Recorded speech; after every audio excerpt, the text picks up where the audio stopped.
नमस्कार. परळी वैजनाथ येथील पशुवैद्यकीय व पशुविज्ञान महाविद्यालयाच्या कोनशिला समारंभ व भूमिपूजनाच्या सोहळ्यानिमित्त उपस्थित मंत्रिमंडळातील माझ्या सहकारी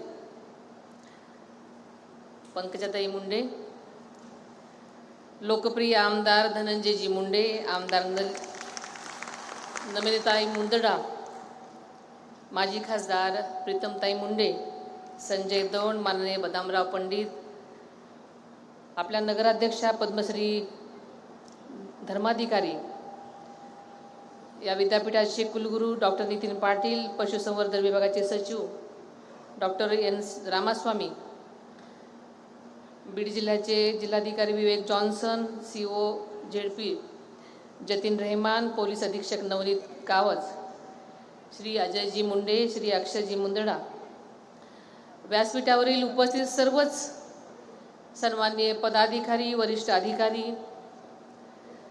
मोठ्या संख्येने जमलेले माझे बीडचे सर्वच शेतकरी, सर्व महिला भगिनी, बचत गटाच्या सर्वच माझ्या भगिनी, सर्व पत्रकार मित्र व मोठ्या संख्येने उपस्थित असलेले तमाम बीडच्या बंधू आणि भगिनींनो, हिंदवी स्वराज्याचे संस्थापक युगपुरुष शिवछत्रपती शिवाजी महाराज, स्वराज्य रक्षक छत्रपती संभाजी महाराज, स्वराज्य जननी मासाहेब छत्रपती राजर्षी शाहू महाराज, क्रांतीसूर्य महात्मा ज्योतिबा फुले, महामानव डॉक्टर बाबासाहेब आंबेडकर, राजमाता पुण्यश्लोक अहिल्यादेवी होळकर, क्रांतीज्योती सावित्रीबाई फुले, साहित्यरत्न लोकशाहीर अण्णाभाऊ साठे, मौलाना आझाद, या महामानवांना मी सुरुवातीलाच अभिवादन करते. आपल्या सर्वांचं श्रद्धास्थान प्रभू वैजनाथाला वंदन करते. आज 80व्या स्वातंत्र्य दिनाच्या आपल्या सर्वांनाच मनपूर्वक शुभेच्छा देते. आपल्या सगळ्यांना माहिती आहे की महाराष्ट्र हे कृषीप्रधान राज्य आहे आणि मराठवाडा ही शेतकरी कष्टकऱ्यांची भूमी आहे. शेतीला पूरक आधार म्हणजे आपलं पशुपालन. दुष्काळ असो किंवा नैसर्गिक संकट, आपल्या ग्रामीण भागातील शेतकऱ्याला खरी साथ असते ती पशुधनाचीच.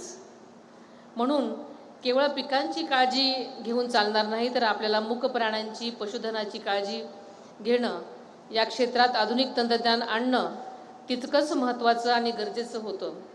याच भावनेतून आपण या पशुवैद्यकीय महाविद्यालयाची पायाभरणी आज करत आहोत.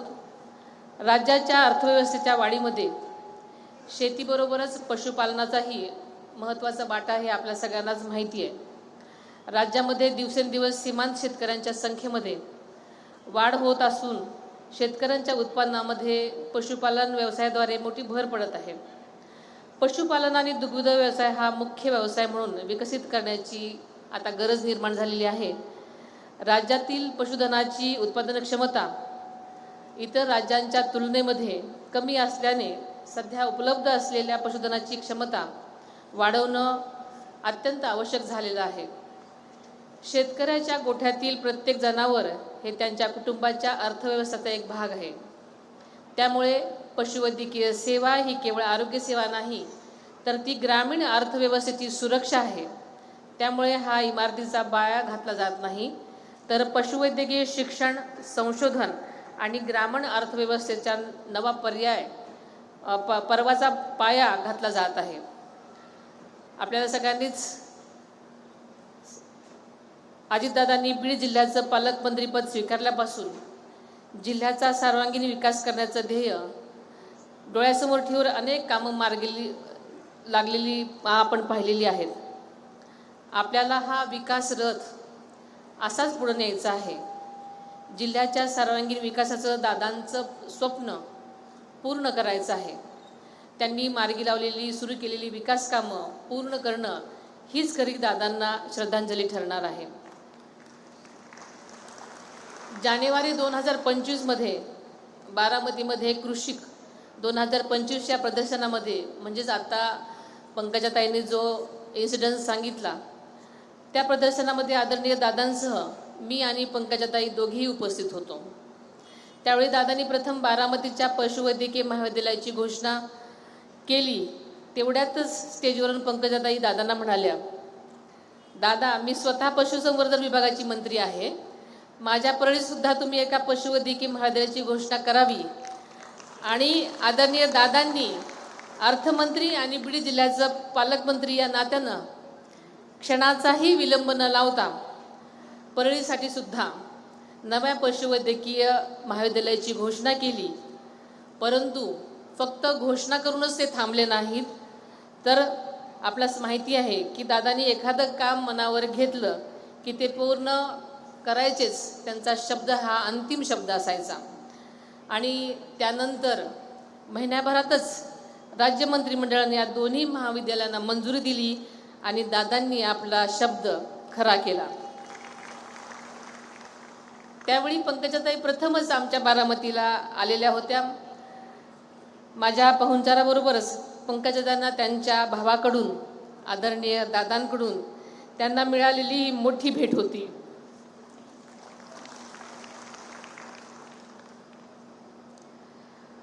परळी इथं या शैक्षणिक वर्षापासून हे महाविद्यालय सुरू करण्यास शासनानं मान्यता दिली आहे.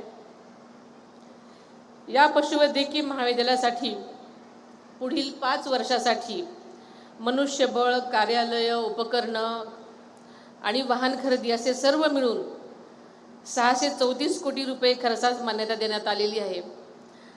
पंकजाताईंनी सांगितलेलं की 400 कोटीचं, तर तुम्हाला वाटतं पहिला हप्ता आहे.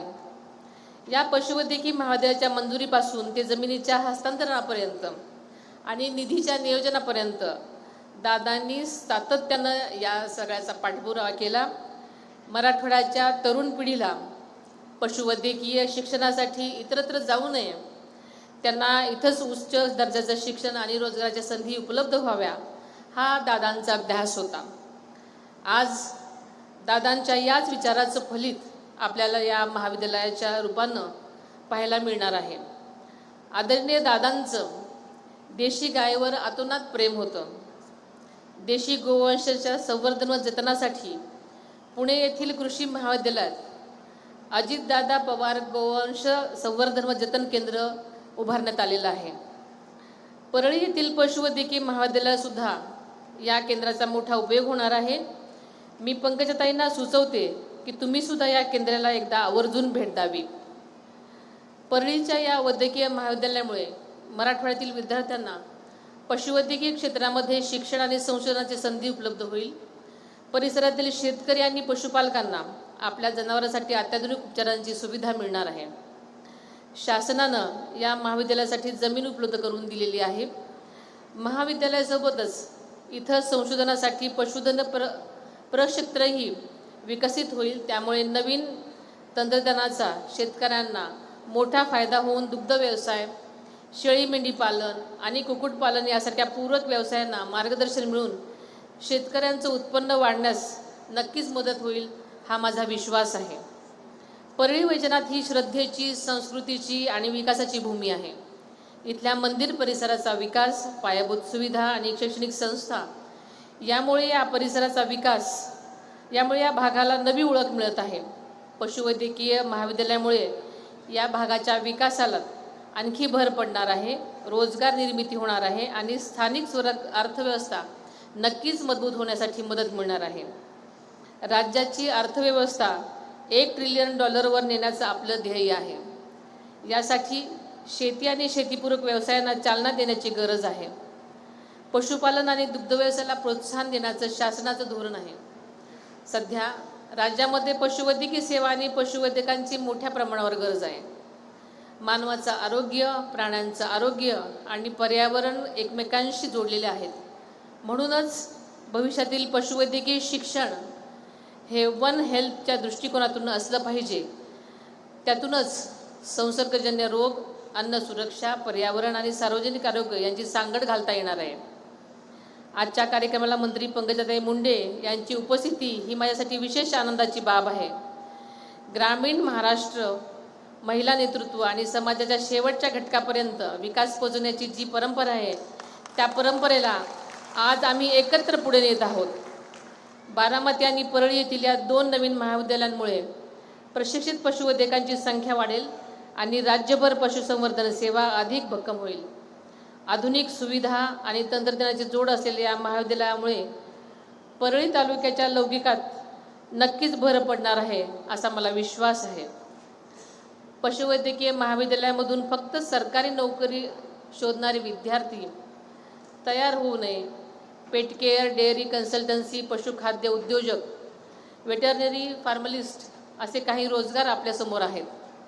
आपण नवीन स्टार्टअप सुरू करू शकता. अशा मार्गानं नोकरी मागणारा युवक नव्हे तर रोजगार निर्माण करणारा पशुवैद्यकीय उद्योजक घडवल्याचं आपलं उद्दिष्ट असलं पाहिजे. या पशुवैद्यकीय महाविद्यालयाचं बांधकाम गुणवत्तापूर्वक, दर्जेदार आणि पारदर्शकपणे आणि वेळेत झालं पाहिजे याची संबंधित अधिकाऱ्यांनी नोंद घ्यावी. आपल्या सर्वांना पुन्हा एकदा स्वातंत्र्याच्या शुभेच्छा देते. तसेच आमदार धनंजय मुंडे साहेबांनी इथल्या पशुवैद्यकीय महाविद्यालयाला आदरणीय गोपीनाथरावजी मुंडे यांचं नावासाठी जो आग्रह केलेला आहे तो नक्कीच मी मुख्यमंत्र्यापर्यंत पोचून मान्यताच घेऊन येते असं मी आज आपल्याला सांगू इच्छिते. मला या अतिशय उत्तम कार्यक्रमासाठी या विभागानं मला बोलवलं, पंकजाताईंनी आग्रह करून बोलवलं आणि आज परळीमध्ये या निमित्तानं आपल्या सर्वांचीच भेट झाली. त्याबद्दल मी आपल्या सर्वांचेच मनापासून धन्यवाद मानते आणि इथेच थांबते. जय हिंद, जय महाराष्ट्र.